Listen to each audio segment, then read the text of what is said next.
بسم اللہ الرحمن الرحیم۔ کیا آپ جانتے ہیں وہ شخص کون ہے جو آج بھی زندہ ہے اور ہمیشہ لوگوں کی رہنمائی کرتا ہے، اور جو بھی کوئی مشکل میں ہو تو اس کی رہنمائی کرتا ہے اور اس کو سیدھا راستہ دکھاتا ہے، اور ہمیشہ سے لوگ اس کی تلاش میں بھی رہے ہیں لیکن وہ لوگوں کو کبھی نظر نہیں آتے؟ تو ناظرین، اللہ کے اس برگزیدہ بندے کا نام ہے حضرت خضر علیہ السلام۔ حضرت خضر علیہ السلام کو ہمیشہ زندہ رہنے کی قوت کیسے ملی؟ اس کے بارے میں مختلف واقعات درج ہیں۔ تو ناظرین، ابن اساکر نے تاریخ دمشق میں لکھا ہے کہ جب حضرت آدم علیہ السلام کی وفات کا وقت آیا تو آپ علیہ السلام نے اپنے تمام بیٹوں کو اکٹھا کیا اور فرمایا کہ بے شک اللہ زمین والوں پر بڑا سخت عذاب نازل فرمانے والا ہے، تو جب میری وفات ہو جائے تو مجھے ایک غار میں دفن کر دیا جائے، اور جب عذاب ختم ہو جائے تو میری لاش کو ملک شام میں لے جا کر دفن کر دیا جائے۔ اس کے بعد حضرت آدم علیہ السلام نے اس دنیا سے پردہ فرمایا تو آپ علیہ السلام کے بیٹوں نے آپ کی لاش کو ایک غار میں رکھ دیا۔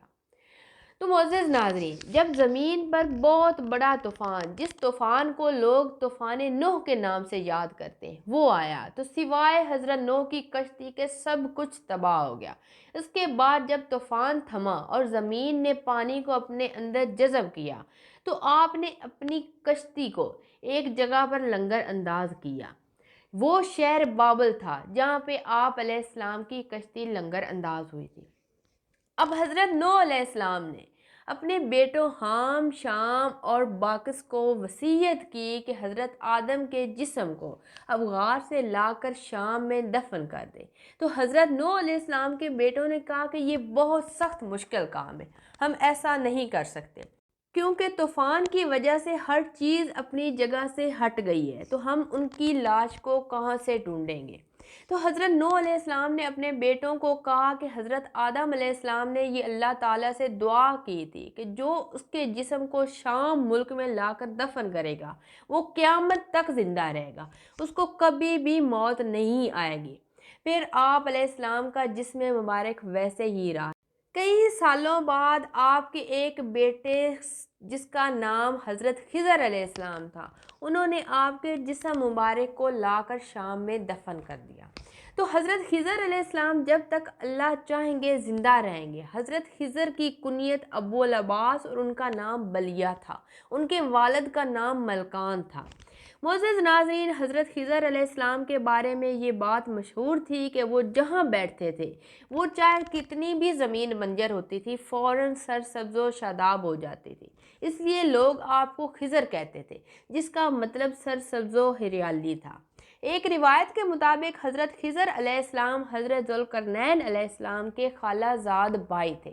حضرت ذوالقرنین علیہ السلام اللہ کے نیک بندے اور پرہیزگار اور انصاف پسند بادشاہ تھے۔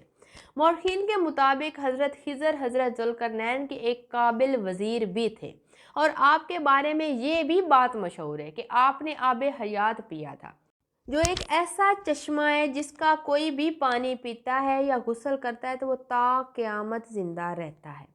تورات کے ایک باب یوحنا میں آب حیات کا ذکر یوں ملتا ہے کہ پھر اس نے مجھے بلور کی طرح چمکتا ہوا آب حیات کا ایک دریا دکھایا جو خدا کے تخت سے نکل کر اس شہر میں بہتا تھا، اس شہر کے پار زندگی کا ایک شہر تھا۔ آب حیات کا ذکر قدیم داستانوں اور کتابوں میں بھی ملتا ہے۔ ان کتابوں میں 3 افراد کا ذکر ملتا ہے کہ وہ 3 افراد آب حیات کے بالکل قریب پہنچ گئے تھے۔ ان میں ایک حضرت الیاس، ایک حضرت خضر اور تیسرے حضرت ذوالقرنین علیہ السلام تھے، جن میں سے حضرت خضر اور حضرت الیاس کو یہ پانی نصیب ہوا۔ روایتوں میں کہ حضرت ذوالقرنین نے پرانی کتابوں میں پڑھا ہوا تھا کہ سام بن نوح میں سے ایک شخص آب حیات پی لے گا تو اس کو موت نہیں آئے گی۔ تو معزز ناظرین، حضرت ذوالقرنین علیہ السلام اس پانی کی تلاش میں مشرق کا سفر شروع کیا۔ حضرت ذوالقرنین کے علم میں یہ بات آئی تھی کہ آب حیات اندھیروں کے راستے میں موجود ہے اور وہاں 360 چشمے، لہٰذا ذوالقرنین نے اپنے لشکر میں سے 360 لوگوں کو چنا اور ہر ایک کو ایک ایک مچھلی دے کر حضرت خضر علیہ السلام کی سربراہی میں روانہ کر دیا، اور تمام لوگوں کو حکم دیا کہ وہ اپنی اپنی مچھلی کے ساتھ چشمے میں اتر جائیں اور واپس آ کر اپنی مچھلی کو ظاہر کریں۔ واپس آ کر سب نے اپنی اپنی مچھلی کو ظاہر کیا، حضرت ذوالقرنین کو دکھایا۔ حضرت ذوالقرنین نے جب حضرت خضر علیہ السلام سے پوچھا کہ ان کی مچھلی کہاں ہے، تو انہوں نے فرمایا کہ میری مچھلی میرے ہاتھ سے نکل گئی تھی اور میں نے غوطہ بھی لگایا تھا، اسے ڈھونڈنے کی بڑی کوشش کی لیکن میں ناکام رہا۔ تو حضرت ذوالقرنین علیہ السلام نے کہا کہ وہ پانی آپ کی ہی قسمت میں تھا، آپ اس پانی میں غوطہ لگانے کی برکت سے ہمیشہ زندہ رہیں گے۔ حضرت خضر علیہ السلام کو اب کبھی موت نہیں آئے گی۔ حضرت موسیٰ علیہ السلام حضرت خضر علیہ السلام کی ملاقات کا ذکر بھی قرآن مجید میں ملتا ہے۔ اللہ تعالیٰ نے حضرت خضر کو ایک علم سکھایا جس کا نام لدانی تھا، اور حضرت موسیٰ علیہ السلام حضرت خضر علیہ السلام سے وہ علم سیکھنے گئے اور فرمایا کہ مجھے بھی علم سکھا دو۔ حضرت خضر علیہ السلام نے انہیں کہا کہ میرے ساتھ صبر سے رہو اور کوئی بھی سوال نہ کرنا، لیکن حضرت موسیٰ علیہ السلام اپنی تیز طبیعت کی وجہ سے اس امتحان میں پاس نہ ہو سکے اور یہ علم سیکھنے میں ناکام رہے۔ بعض علماء نے اس بات کو دلیل بنا کر حضرت خضر علیہ السلام کو نبی قرار دیا ہے، کیونکہ ایک پیغمبر کو عام بندہ علم نہیں سکھا سکتا۔ حضرت خضر علیہ السلام جو کہ لادنی عطا کی گئی تھی، وہ اس کتاب کے ذریعے مشکل میں پھنسے لوگوں کی مدد کرتے اور لوگوں کو راہوں کی رہنمائی فرماتے اور لوگوں کا خیال کرتے۔ حضرت خضر علیہ السلام اگر کوئی نیک بندہ راستہ بھول جائے تو اسے فوراً سیدھا راستہ دکھاتے۔ اور روایات میں یہ بھی بات ہے کہ حضرت الیاس علیہ السلام لوگوں کو سمندروں میں راستہ دکھاتے اور حضرت خضر علیہ السلام لوگوں کو زمین میں راستہ دکھانے کے لیے وسیلہ بنتے ہیں۔ بعض روایات میں ہے کہ حضرت خضر نے حضرت محمد صلی اللہ علیہ وآلہ وسلم کے ہاتھوں پر بیعت بھی کی تھی اور مدینہ میں آپ صلی اللہ علیہ وآلہ وسلم سے ملاقات کے لیے بھی تشریف لے کر جایا کرتے تھے۔ اس کے علاوہ عمر بن عبدالعزیز سے بھی حضرت خضر علیہ السلام کی ملاقات ہوئی تھی۔